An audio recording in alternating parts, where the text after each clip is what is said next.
আজ শিবরাত্রির শিব ও পার্বতীর মিলন দিনে আমি আপনাদের নিয়ে এসেছি সিটি অফ টেম্পল ভুবনেশ্বরের অন্যতম 12 জ্যোতির্লিঙ্গের রাজা কলিঙ্গ স্থাপত্যশৈলীর নিদর্শন লিঙ্গরাজ মন্দিরে।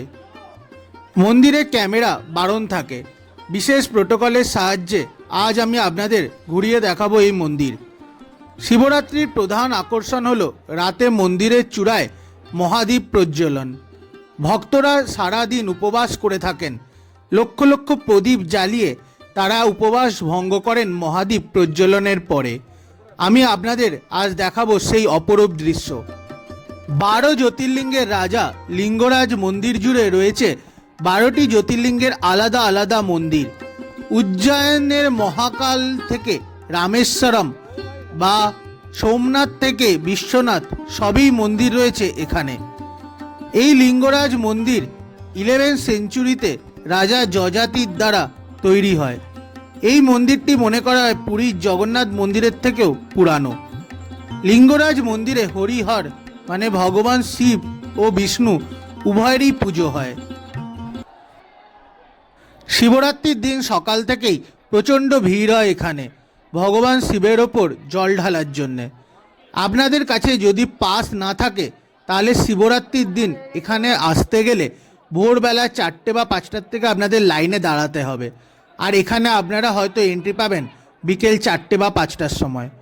আপনারা এখানকার লোকাল কারোর থেকে আগের থেকে পাসের ব্যবস্থা করে নেবেন।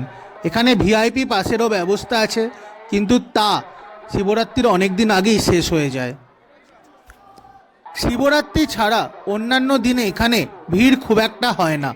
আপনারা 1 থেকে 2 ঘন্টার মধ্যেই দর্শন করে নিতে পারবেন এই মন্দিরের। ভুবনেশ্বর স্টেশন থেকে মাত্র 5 কিলোমিটার দূরেই অবস্থিত এই মন্দির। বলা হয় পুরীর জগন্নাথ মন্দির দর্শনের প্রথমে ভুবনেশ্বরের লিঙ্গরাজ মন্দির থেকে ভগবানের আশীর্বাদ নিয়েই জগন্নাথ দর্শনে যাওয়া উচিত।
প্রচণ্ড ভিড়, প্রচণ্ড। যারা বয়স্ক আছেন তারা শিবরাত্রির দিন অ্যাভয়েড করবেন। এখানে প্রচণ্ড ভিড়, প্রচণ্ড ঠেলাঠেলি।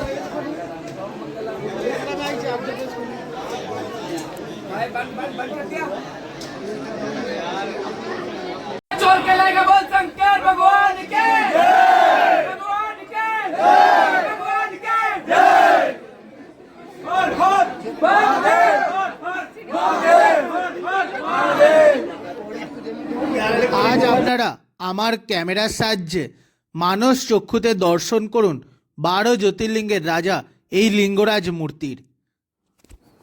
শিবরাত্রি ব্যতীত অন্যান্য দিনে আপনারা ভগবানকে জলদানের সাথে সাথে স্পর্শ দর্শনও করতে পারবেন। আজ সবার কমেন্ট বক্সে একটা কমেন্ট চাই, নম পার্বতী পতে হর হর মহাদেব। বেলা গড়িয়ে রাত হলো, চারিদিকে জ্বলে উঠল হাজার হাজার প্রদীপ। এখন শুধু সময়ের অপেক্ষা সেই মহাদীপ প্রজ্বলনের। মহাদীপ প্রজ্বলন দেখে ভগবানের দিকে নমস্কার করে এখানকার সমস্ত মানুষ তাদের উপবাস ভঙ্গ করবেন।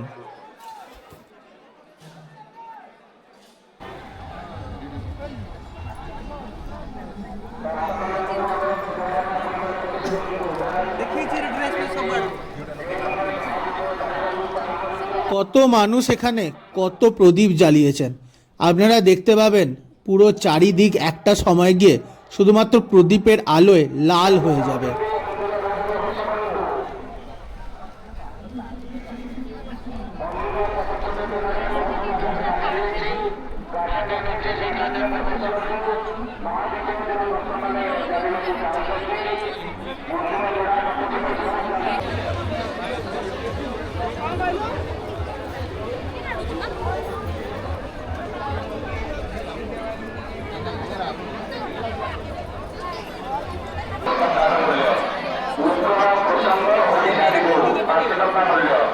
सूचना केन्द्र निकटରେ ବହିଟି ମିଳୁଛି, ଯଦି କିଏ ନେବାକୁ ଚାହାନ୍ତି ଆସନ୍ତୁ।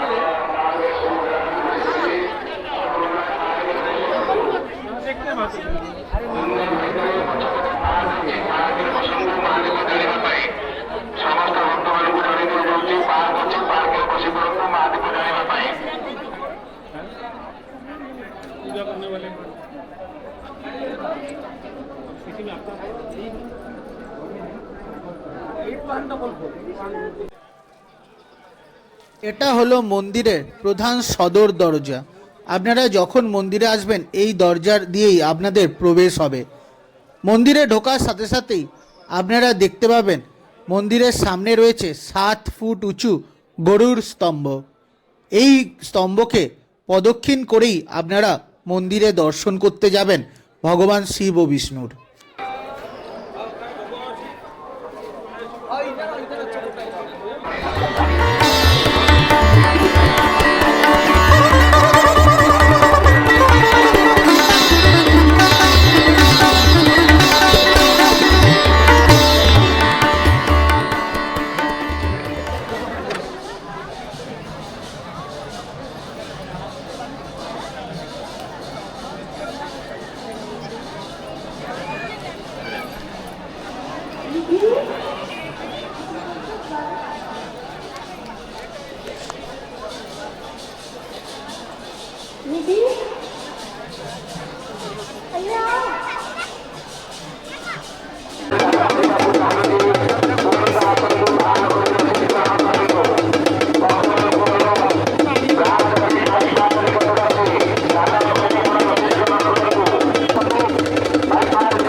उत्कल प्रसंग ओडिशा रिव्यू मूल्य 5 टंका और अल्प रहा। जेकोसी भक्त उत्कल प्रसंग ओडिशा रिव्यू नवाक चाहती सूचना केन्द्र निकट को आसतु। उत्कल प्रसंग ओडिशा रिव्यू नहीं जातु।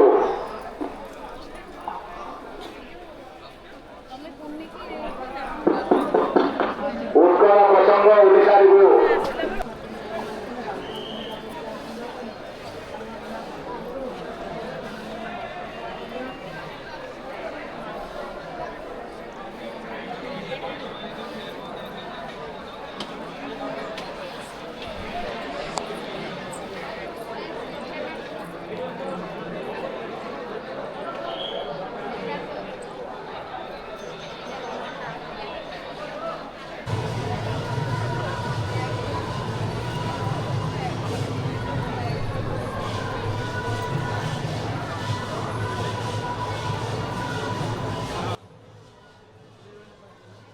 পুরীর মন্দিরে যেমন ধ্বজা পরিবর্তন হয়, পাণ্ডারা শিকল বেয়ে বেয়ে ওপরে ওঠেন মন্দিরের চূড়ায়, তারপর ধ্বজা পরিবর্তন করেন, তেমনই এখানে মশাল নিয়ে পাণ্ডারা নিচ থেকে ওপরে উঠবেন এবং তারপরেই জ্বলন্ত হবে সেই মহাদ্বীপ।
শুরু হয়ে গেল মহাদ্বীপ প্রজ্বলন।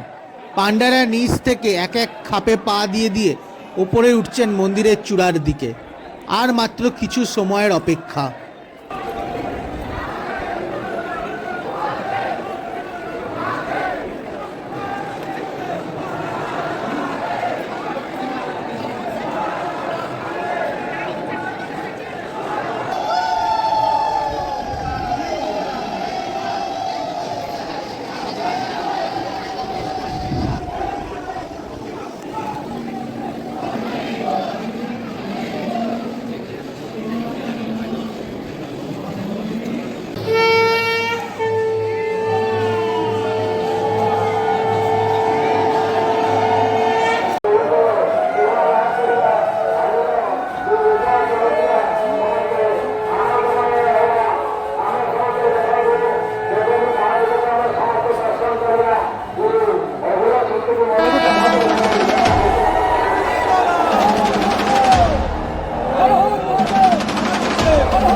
আমি খুব ভাগ্যবান এরকম এক সুন্দর মুহূর্তের সাক্ষী হতে পেরে।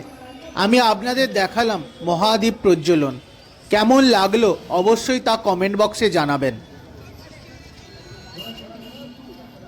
মন্দিরের ভেতরে যারা ঢুকতে পেরেছিলেন তারা অবশ্যই মন্দিরের ভেতরেই প্রদীপ জ্বালাতে পেরেছেন, কিন্তু আপনারা একবার দেখুন কত প্রদীপ মন্দিরের বাইরে। এটা মন্দিরের আউটসাইড। কত মানুষ ভগবানের উদ্দেশ্যে মন্দিরের বাইরে থেকেই প্রদীপ জ্বালিয়েছিলেন। আপনারা আমার সাথে মানস চক্ষুতে শিবরাত্রির দিনে লিঙ্গরাজ মন্দির দর্শন করলেন, কিন্তু এখানকার যে অরাটা শিবরাত্রির দিন আপনারা এখানে না এলে কখনোই বুঝতে পারবেন না। লাইফে কোনো একবার কোনো এক সময় শিবরাত্রির দিন অবশ্যই এখানে আসার চেষ্টা করুন। কেমন লাগলো আজকের ভিডিওটি অবশ্যই কমেন্ট বক্সে জানাবেন।